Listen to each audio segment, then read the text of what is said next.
Pertumbuhan pinjaman online atau pinjol di Indonesia terus melaju.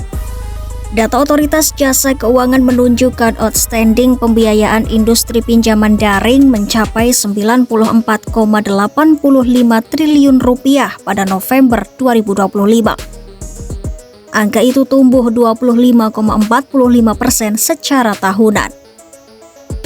Namun di balik pertumbuhan tersebut, resiko kredit juga ikut naik. Tingkat wan prestasi di atas 90 hari secara agregat tercatat menembus 4,33%. Angka ini meningkat tajam dibandingkan periode yang sama tahun sebelumnya. Artinya, semakin banyak peminjam yang kesulitan membayar utangnya lebih dari 3 bulan. Fenomena ini paling terasa di kalangan anak muda. Statistik OJK mencatat, pada semester 1 2025, jumlah peminjam di bawah usia 19 tahun dengan pinjaman macet melonjak menjadi 21.774 akun. Sementara kelompok usia 19 hingga 34 tahun mencatat lebih dari 438.000 akun bermasalah. Lonjakan ini menunjukkan bahwa generasi muda menjadi kelompok paling rentan dalam ekosistem pinjol yang terus berkembang.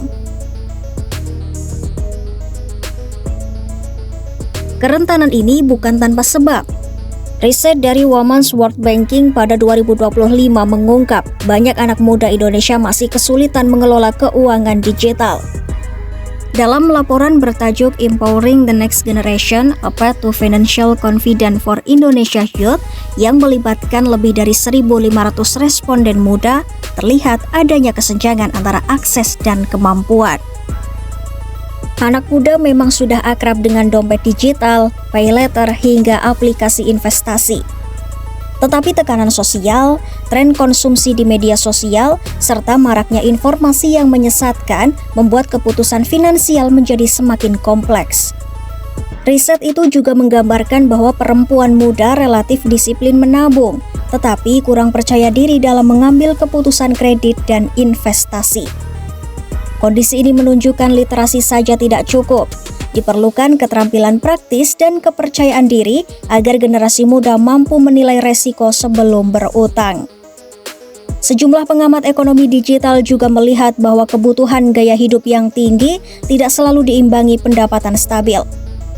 Ditambah lagi, narasi di media sosial tentang strategi gagal bayar ikut mendorong sebagian anak muda mengambil resiko tanpa memahami konsekuensinya.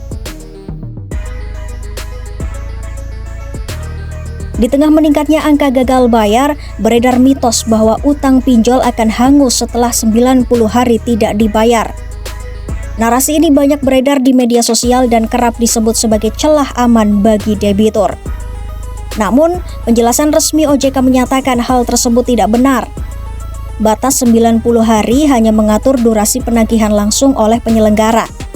Kewajiban membayar tetap ada. Selama keterlambatan, bunga dan denda tetap berjalan. Sejak 1 Januari 2025, bunga pinjol legal memang sudah dibatasi, yaitu 0,1% per hari untuk pinjaman produktif dan 0,2% per hari untuk konsumtif. Selain itu, total biaya pinjaman dibatasi maksimal 100% dari pokok. Namun jika pembayaran terus ditunda, akumulasi bunga dan denda tetap dapat membuat utang membengkak. Lebih jauh lagi, keterlambatan pembayaran akan tercatat dalam Sistem Layanan Informasi Keuangan atau SLIK OJK. Catatan kredit yang buruk dapat menyulitkan seseorang saat ingin mengajukan kredit rumah, kendaraan, bahkan dalam beberapa sektor pekerjaan. OJK juga mengingatkan masyarakat agar tidak mengikuti gerakan gagal bayar. Keuntungan sesaat bisa berdampak panjang terhadap reputasi finansial. Resiko menjadi jauh lebih serius ketika berhadapan dengan pinjol ilegal. Tanpa pengawasan regulator, bunga bisa melambung tanpa batas disertai denda tidak transparan.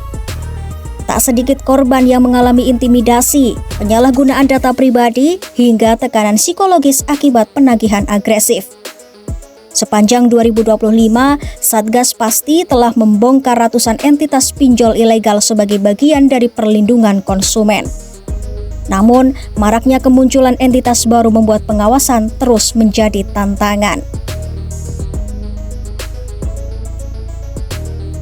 Pertumbuhan pinjol yang pesat menunjukkan bahwa akses keuangan digital semakin luas. Namun, akses tanpa kesiapan justru bisa berubah menjadi jebakan. Data pembiayaan yang terus naik hingga hampir 95 triliun rupiah menunjukkan kebutuhan masyarakat terhadap pembiayaan cepat. Tetapi, meningkatnya tingkat wan prestasi di atas 90 hari menjadi sinyal bahwa tidak semua peminjam memahami resiko yang menyertainya. Bagi anak muda, kemudahan satu klik untuk meminjam uang perlu diimbangi dengan pemahaman menyeluruh tentang bunga, denda, dan dampak jangka panjang. Sebab pada akhirnya, utang tidak pernah benar-benar hilang dengan sendirinya. Yang tersisa adalah tanggung jawab beserta konsekuensi finansial yang bisa mengikuti hingga bertahun-tahun ke depan.